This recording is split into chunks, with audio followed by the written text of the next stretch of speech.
कल्पना गर्नुहोस्, सन् 1959मा 9 जना एकदमै अनुभवी पदयात्रीहरू रुसको उराल पर्वतमा हराउँछन्। हप्तौंपछि जब उनीहरू भेटिन्छन्, उनीहरूको मृत्युले एउटा यस्तो रहस्य छोडेर जान्छ जुन आजसम्म पनि विज्ञान र तर्कको दायराभन्दा बाहिर छ। आउनुहोस् यो अनसुल्झे रहस्यको हरेक पाटोलाई नियालेर हेरौं।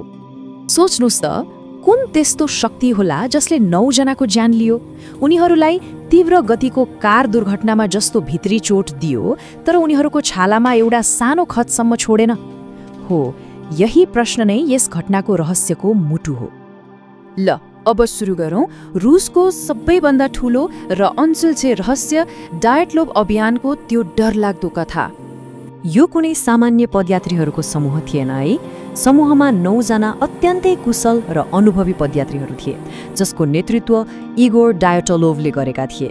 फेब्रुअरी 1959मा उराल पर्वतको त्यो कठ्याङ गरिने जाडोमा पदयात्रा गर्दा उनीहरू सबै बेपत्ता भए र हप्तौंपछि मृत अवस्थामा फेला परे। यस्तो अनुभवी समूहको यस्तो दर्दनाक अन्त्य हुनुले नै यो घटनालाई झनै रहस्यमय बनाउँछ। अब अनुसन्धानकर्ताहरू जब उनीहरूको छाडिएको क्याम्प साइटमा पुगे, त्यहाँबाट पहिलो अनौठा र अचम्म लाग्दा सुरागहरू फेला पर्न थाले। त्यहाँको दृश्य एकदमै अचम्म लाग्दो थियो।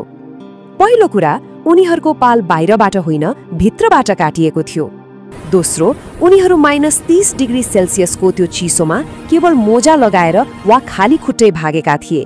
तर सबैभन्दा अनौठो कुरा के थियो भने उनीहरूको पैतालाको छापले के देखायो भने उनीहरू हडबडाएर भागेका थिएनन्, बरु शान्त र व्यवस्थित तरिकाले एकपछि अर्को गर्दै हिँडेका थिए। यो डर र व्यवस्थाको कस्तो अनौठो मिश्रण! र यो कुनै अनुमान मात्र थिएन।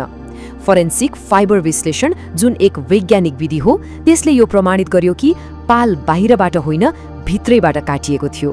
यसको मतलब बाहिरी आक्रमणको सम्भावना त सिधै खारेज भयो। जे खतरा थियो त्यसले उनीहरूलाई आफ्नै पाल काटेर बाहिर निस्कन बाध्य बनायो। अब कुरा गरौँ शवहरूमा भेटिएको अनौठो र डरलाग्दो भौतिक प्रमाणहरूको, जसले अनुभवी अनुसन्धानकर्ताहरूलाई नै चकित बनाइदियो।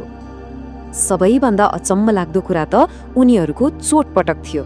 एकातिर पोस्टमार्टम रिपोर्टले के देखायो भने उनीहरूको शरीरभित्र ठूलो रक्तस्राव भएको थियो, करङहरू टुक्रा टुक्रा भएका थिए, ठ्याक्कै तीव्र गतिको कार दुर्घटनामा हुने जस्तै। तर अर्कोतिर उनीहरूको शरीरमा बाहिरबाट कुनै चोट, खत वा छालामा कुनै क्षति नै थिएन। यस्तो कसरी सम्भव छ? पोस्टमार्टम रिपोर्टको आधिकारिक निष्कर्षले त यसलाई अझै गम्भीर बनायो। रिपोर्टमा स्पष्ट भनिएको थियो, यो चोट पुर्याउन आवश्यक बल कुनै पनि मानवले लगाउन सक्ने भन्दा धेरै थियो। यसले कुनै अप्राकृतिक र शक्तिशाली शक्तिको संलग्नतालाई संकेत गरिरहेको थियो। तर रहस्य यतिमै सकिँदैन। एक पदयात्रीको आँखा र जिब्रो गायब थियो। 2 जनाको कपडामा असामान्य रूपमा उच्च स्तरको बीटा रेडिएसन भेटियो। नजिकैका रुखहरू र कपडाहरूमा जलेका डामहरू थिए, अनि उनीहरूले एकअर्काको लुगा लगाएको अवस्थामा भेटिए, जसले अन्तिम क्षणको चरम अराजकतालाई संकेत गर्थ्यो। ल, अब जमिनमा भेटिएका प्रमाणहरूबाट एकछिन माथि हेरौँ। त्यो रात आकाशमा के भइरहेको थियो त्यसतर्फ ध्यान केन्द्रित गरौँ। सायद यो घटनाको सबैभन्दा डरलाग्दो र बलियो प्रमाण त पीडितहरू आफैले छोडेर गएका थिए। उनीहरूको क्यामेरामा कैद थिए उनीहरूका अन्तिम रहस्यमय क्षणहरू। दिनमा खिचिएका तस्बिरहरूले समूहलाई रमाइलो गर्दै सामान्य गतिविधिमा देखाउँछ, तर अन्तिम केही तस्बिरहरूले आकाशमा धमिलो चम्किलो प्रकाशका वस्तुहरू कैद गरेका छन्। एउटा तस्बिर, जसलाई फ्रेम 34 पनि भनिन्छ, त्यसमा एउटा अनौठो चम्किलो गोला वा धर्सो देखिन्छ। के थियो होला त्यो? अनि यो कुरा उनीहरूको क्यामेरामा मात्रै कैद भएको थिएन।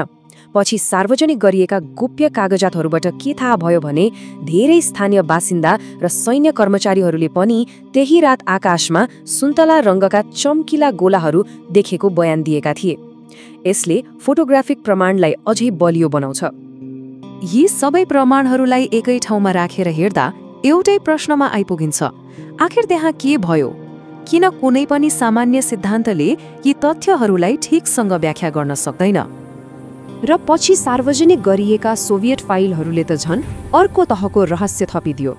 अनुसन्धानलाई अत्यन्त गोप्य भनेर चिन्ह लगाइएको थियो र अनुसन्धानकर्ताहरूलाई सैन्य संलग्नताको बारेमा थप खोजी गर्नबाट रोकिएको थियो। केही लुकाउने प्रयास भइरहेको थियो कि